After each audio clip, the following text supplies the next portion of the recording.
marking the beginning. Well, the Buddha got a bad rap because he always took the via negativa, as they say. He took the negative route to finding happiness. So this poem is called "Why Are You Unhappy?"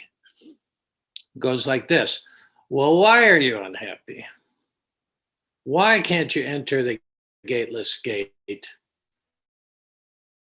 of bliss, which is always open, with no hinges or rust? Both questions have the same answer. Because. Because everything that you think and all that you do is for yourself. And there isn't one. Oh, sure, there's this confused, angst ridden, uptight, fictional self that we are all truly convinced is really, really us. But is this self worth having? Is this self worth maintaining? Make no mistake about it. It takes all the energy we can muster to just maintain this virtual suffering of what we call ourself. When the Roman soldiers entered the Holy of Holies on the day before they destroyed the temple, they found a completely empty room. However, not being trained in Buddhist dialectics, they missed the point entirely. We all know what became of Rome and the empire. That's the first one. That's the first one. Now I'll give you the Jesus, and then we'll backtrack and try to open up each a little bit to see where it leads us. That one's called "Why Are You Unhappy?" And the Jesus poem comes from the Gospel of Mark. It's called, New Wineskin. When questioned by the Pharisees as to why he was partying rather than fasting like John the Baptist, Jesus smiled and replied, "No one pours new wine into old wineskins, since the wine would burst the skins and both wine and the skin would be lost. No, put new wine into new wineskins." Jesus was always sort of to the point. Buddha, so let's go back through these a little bit and just open them up just to see how they resonate. Always the work of the first part of this is to open up and encourage you to do the second part of our meeting, which is meditation, dropping down into this mysterious place. Yeah. So listen to Buddha again. He said, "Why are you unhappy? Why can't you enter the gateless gate?" That's what great Zen image, the gateless gate. Why can't you enter the gateless gate to bliss, which is always open, with no hinges to rust? Both questions have the same answer. Because. Because everything you think and all that you do is for yourself. And there isn't one. Now you're getting into sort of freaky Buddhist territory that scares most people away. This idea of the no self. We'll crack that open a little bit. Oh, sure, there's this confused, angst-ridden, uptight, fictional self that we are all truly convinced is really, really us. But is this self worth having? Is this self worth maintaining? Make no mistake about it, it takes all the energy we can muster to just maintain the virtual suffering that we call ourself. About 40 years after Jesus died on the cross, the Romans put down the Jewish rebellion. They were occupied country, of course, and destroyed most of the temple. But before they did, the Roman soldiers entered the Holy of Holies. This was the place behind the curtain that only the high priest could go. And so they wanted to find out what was in the Holy of Holies. Was it the Ark of the Covenant? Was it something spectacular? What was so holy about it? When the Roman soldiers entered the Holy of Holies, on the day they began to destroy the temple, they found a completely empty room. However, not being trained in Buddhist dialectics, they missed the point entirely.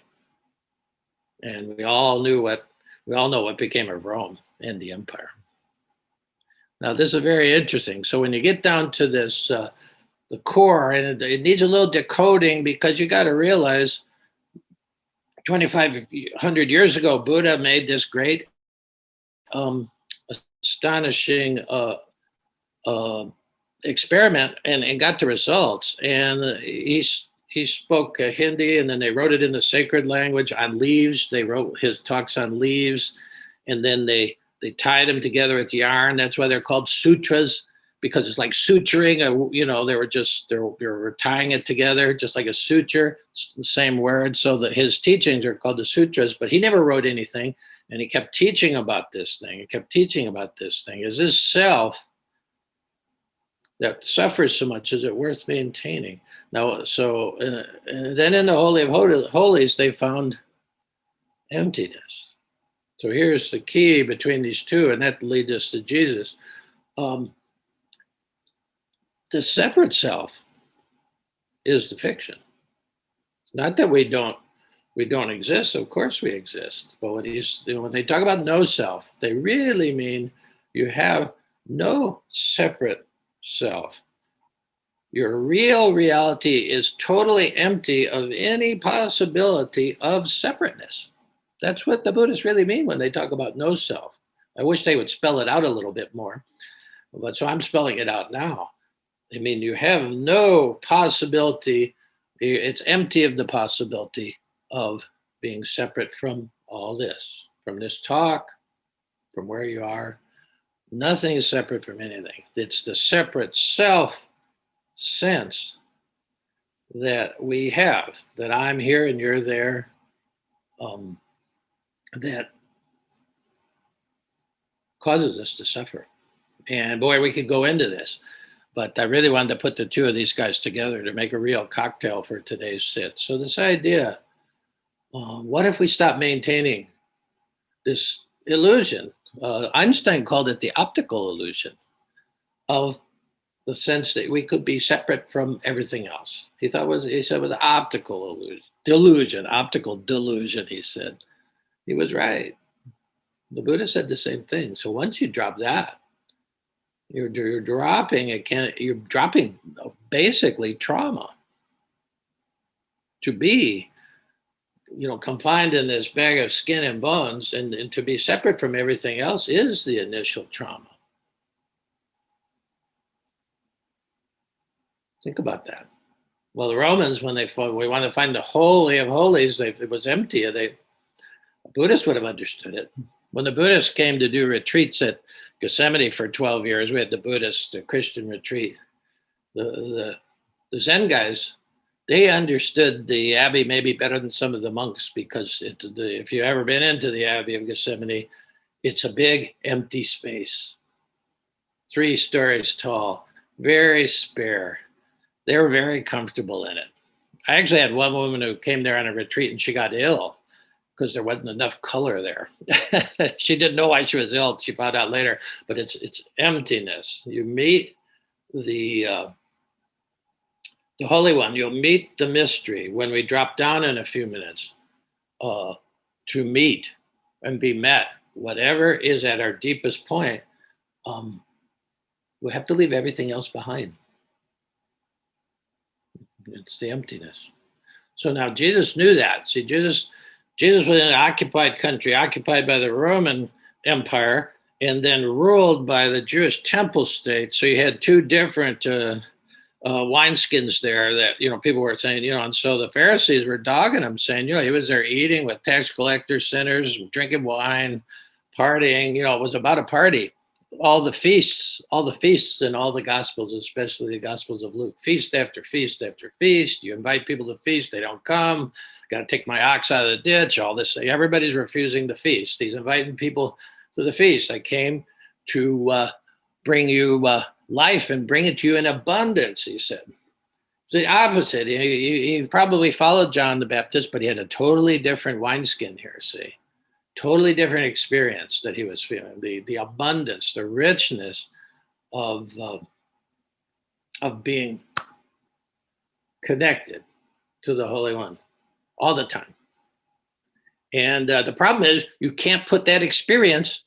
That's a new wine, you see, this new experience you get eventually you get when you drop down into contemplation and the meditation. It's an experience you can't put into another wineskin.